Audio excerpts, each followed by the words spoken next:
I came across this page in David Rumsey's collection. It was actually on the archives when I found it, but in order to get the higher quality image, I came to David Rumsey himself. It's from one of his old books of maps, and it has a description of the empire of the Tartary Chinese. And I couldn't resist translating it. It's like one of those things, like going for a hike and always wanting to know what's around the corner.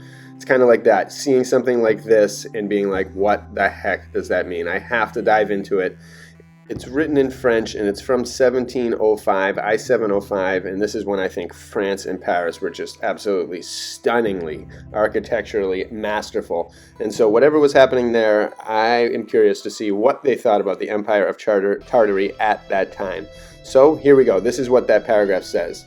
In 1644, I-644, the Eastern Tartars, who already occupied the province of Liaotum, crossed the Great Wall, invaded China, and increased their empire to the greatest extent, and to the best part.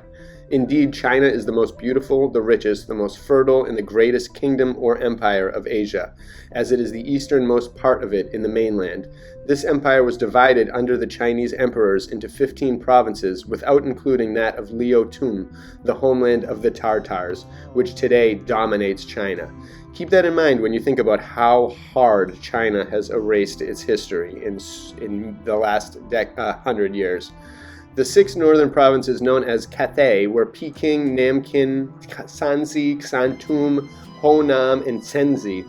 The 9 towards the middle were known under the name of Mengi and bore the name of Chekiam, Qianzi, Hikam, Sichuan, Foxian, Quantum, Quamsi, Yunnan, and Quechua. Which kind of their X's and Q's use reminds me a lot of South American Aztec languages, by the way. Just slide that in there. I've always noticed that. There's something there. Today, the Tartars divide the whole great empire into 48 governments.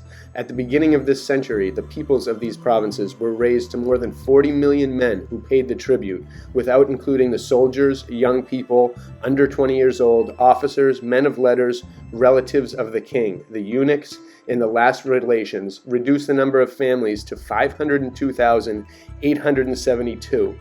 Funny how they count in families. I like that.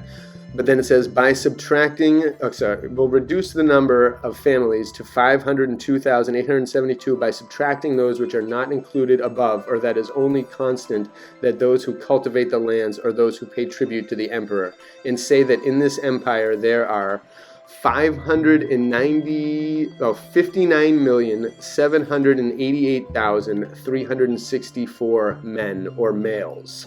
The number of rivers there is so great, and they are so beautiful, that in the greater part there are floating and very considerable cities built on boats, and the quantity is so prodigious that it is believed that there are more in China alone than in the rest of the world.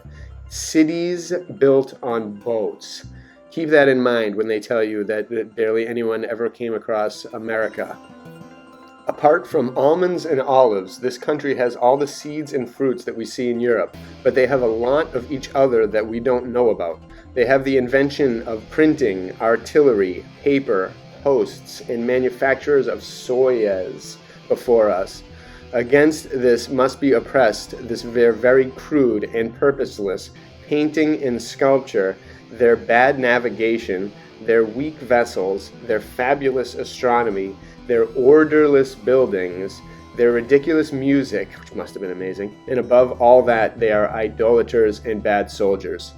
The famous unnecessarily built wall has 373 communes of France. It passes through vast countryside and over the mountains. There are places where from the foot of the mountain where this wall is built at the chaperon, there are 177 geometric feet, and in others more or less the single wall of the Rex of causeway to the coping has 30 Chinese measures, which are 30 cubits and 15 thick.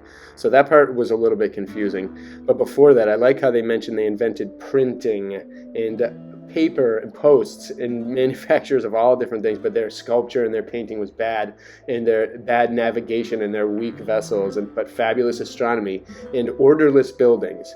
That reminds me of the Gothic buildings. I would see people first coming across those buildings and being like, wow, what? Not even be able to understand them. Or they could be talking about the mosques and those kind of designs, but who knows what they were actually talking about. And the last paragraph says, Tartary is a large, little-known country that occupies the entire northern part of Asia. Muscovites made themselves masters of the closest part of Europe. Various princes under different names inhabit this great state. The eastern Tartars who have invaded China have forced the western Tartars who are under their dominion to leave their countries to come and live in provinces more western with regard to them, apprehending the upheaval. Westerners have a little more religion than Easterners. Both have only that of him who dominates them. They live on the milk and on the flesh of their animals, and drink of a wine which they are similar to our water of life, of which they often indulge, and spend their life drinking, eating and sleeping like the beasts. Let them live camp in tents, and change abodes like the Arabs. The Empire of Japan is composed of large and small islands located in the South Sea to the east of China, the largest of which are those of Niphon, Ximo, and Chincoche. Miko is the capital city, Lido the residence of the emperors. The Japanese are proud, fierce, Messian, and good soldiers. They do not allow any foreign ships to approach their ports for a few years. The only Dutch have this privilege, but has had very hard conditions. They first questioned the crew that they went ashore, removed everything from the vessel up to the sails and ammunition. Then when it pleases them, they reload the same ship with such goods as they wish, exchange those which have been brought to them, and put the ship back in condition to complete its voyage, all with good faith. Very interesting how the customs of then are and now. And how it talks about Japan in the Tartary section is also very interesting. When did the Tartars take control of Japan? And that kind of ancient religion, is that Tartar still surviving? Interesting.